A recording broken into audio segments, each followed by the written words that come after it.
I had never played any Resident Evil games my entire life. I always used to watch my older brother play all the classics, Resident Evil 4, Resident Evil 5, and Resident Evil 6. Yeah, even as a kid, seeing Chris absolutely demolish 2 or 3 zombies with a single punch was pretty hilarious. Oh, and let's not forget the whole Wakapule. Always thought it was Makohule. And even during the 2020 COVID years, I watched my brother beat literally every single Resident Evil game, starting off with RE1, then moving on to RE2, then RE3, then he did the remake 1, and so on. But I never really knew what was happening. It just seemed really fun. So, with the release of the latest Resident Evil Requiem coming out, I decided, you know what? Let's play every single mainline Resident Evil game. No, I'm not playing the super obscure ones, just, starting from the main line and whatever ones I'll decide to play from my chat. My chat mainly decided where to go. Shout out to Cobra and Shadow. And obviously, I'm going to give you my thoughts on all of them. Now, I have played and beaten Resident Evil 1 on stream about a year ago. To be honest, it didn't impress me at all. I actually thought the game was less than okay, to say the least. Controls were clunky, puzzles seemed impossible. I didn't know where to go half the time. But I'm not going to give the game too much slack because it honestly went down to my experience. I had never played any Resident Evil game before, so it was my first. I also just believe it didn't warrant a video. But with that being said, Resident Evil 2 is much better than Resident Evil 1, and I truthfully believe it warrants a video. So, buckle up. I'm going to give you my reasons on why I really enjoyed Resident Evil 2. My experience. Now, if you haven't played any Resident Evil games, this won't matter to you, since everything would be new. So I'll quickly go through the first Resident Evil. Resident Evil 1, you got the main core group. You got Barry Burton, Albert Wesker, Jill Valentine, and Chris Redfield. They all work for the Raccoon City Police Department, but work for the Special STARS unit. The STARS unit handles the more extreme issues, more specifically the T-virus that's got all of Raccoon City going, well, nuts. They're investigating the disappearance of Bravo Team, which is another important unit to the Raccoon City Police Department. The STARS unit go to the Clay Mountains near Raccoon City, and then they enter a mansion. After that, they learn that Albert Wesker was a traitor working for Umbrella Corporation. They're the ones who unleashed the T-virus. After we find this out, this dude Wesker sends out this fucking thing. They call it the Tyrant, okay? Jeez, look at it. After we then end the Tyrant or escape it, Chris, Jill, Barry, and this new girl, Rebecca, who we find in the beginning of the game, save her life, and she helps us throughout the story, so she's pretty cool. And we escape, and that's RE1. Oh, but let's not forget that there are 12 different endings to this game. Yes, 12 different endings, 6 for Chris and 6 for Jill. I, however, didn't subject myself to that torture, so I just stuck with the OG Chris and Jill ending. I didn't end up saving Rebecca, nor did I save Barry, so I just got, I think, like the normal ending, which is just Chris and Jill riding off in a sunset in the helicopter, and Chris is like trying to ore farm. Yep, pretty much it. Now, if you thought the 12 endings was crazy, just wait till you hear this. So in Resident Evil 2, you have 4 different scenarios to play with. Stay with me. Leon A and then Claire B, or Claire A and then Leon B. There's 2 different storylines and timelines going on at the same time. So to explain this better, you have Leon A, then Claire B, or Claire A and then Leon B, right? So there's a correct way to play this. Claire A and then Leon B. I accidentally played it as Leon A and then Claire B.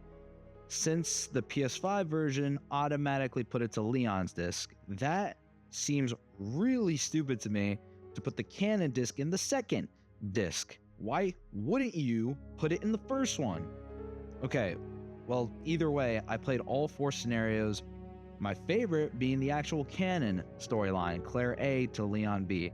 Not only because it's the actual way to play, but it also has the true ending to the game and a little more content. So if you do Leon A and then Claire B, you don't get the true ending. The ending screen just cuts to black instead of playing the rest of the story. So, with that out of the way, let's begin with the plot of RE2. We start Resident Evil 2 with the rookie Leon S. Kennedy heading to his first official day on the job as an officer of the Raccoon City PD. And Claire Redfield, the sister of Chris Redfield, is heading to Raccoon City Police Department to find Chris because since RE1, the entirety of the STARS unit went missing. Claire and Leon's story intertwine and happen at the same time. They first meet at a gas station overrun by zombies. Leon saves Claire by shooting the zombie behind her. Leon thus suggests that they stay together. They both enter Leon's police car. He gives Claire a gun to protect herself, but then a zombie shows up in the backseat of his car. Apparently he was just waiting in the backseat for them. Then they crash because of the zombie, and then that's where they separate, and the two timelines begin. Separate paths with the shared goal in mind, escaping the infested city of zombies alive. Leon then suggests that they go to the police station for safety. They both learn that the police chief, Brian Ars, was bribed by Umbrella to hide their illegal experiments. Got all that? Good, because now that we have that, we could get into Leon's specific journey and Claire's specific journey. Let's do Claire's story first, considering it's the first one that happens in the timeline. Claire is more of like a protector. She finds and rescued a little girl named Sherry Birkin, whose parents are William and Annette Birkin. Annette being a massive cunt, by the way. Sorry. They both started the new virus called the G virus, which basically just makes disgusting mutated monsters instead of zombies. Yay! We then find out that Sherry is infected with a G embryo by her own father. Claire has to reach the Nest lab to synthesize a vaccine before her mutation takes over and becomes this. Holy shit. Yeah, Claire synthesized the vaccine. We go down to the escape route, and the final boss for Claire's journey is the fully mutated William Birkin, also known as his G stage form. That is Claire's journey. Now, Leon's journey is more solo. He goes through his entire section pretty much by himself because he doesn't have to look after Sherry.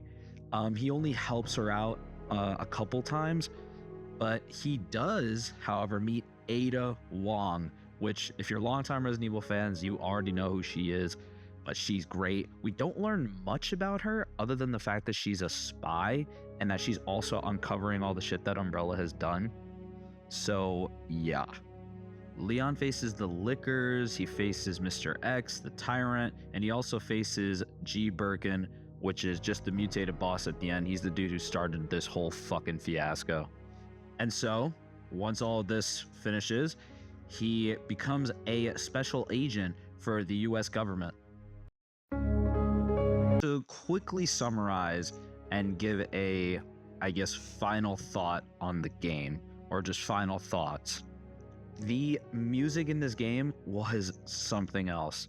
The music blended perfectly with all the main rooms.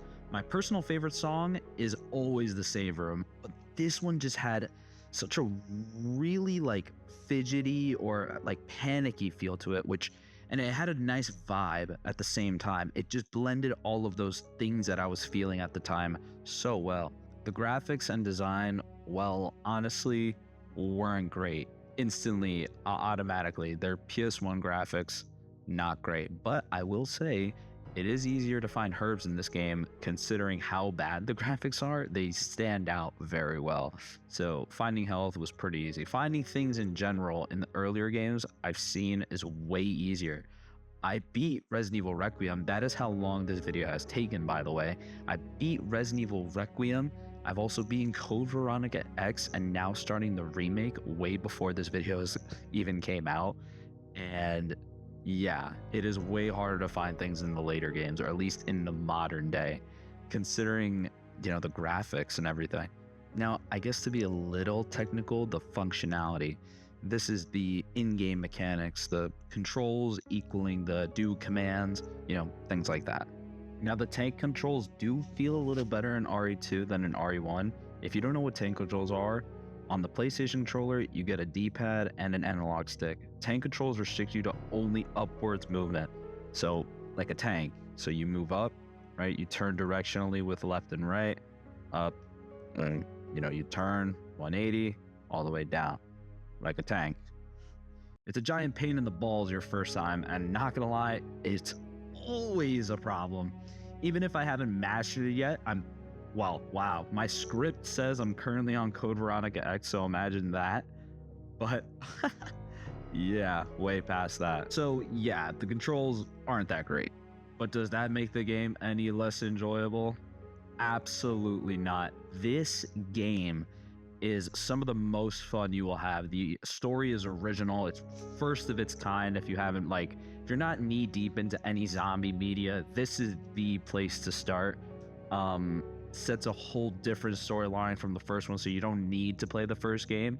The second story is completely on its own. This is fantastic, and I cannot believe how much I enjoyed it. To conclude, this game deserves a 9.2 out of 10, or as we're going to call it, a masterpiece out of 10. And finally,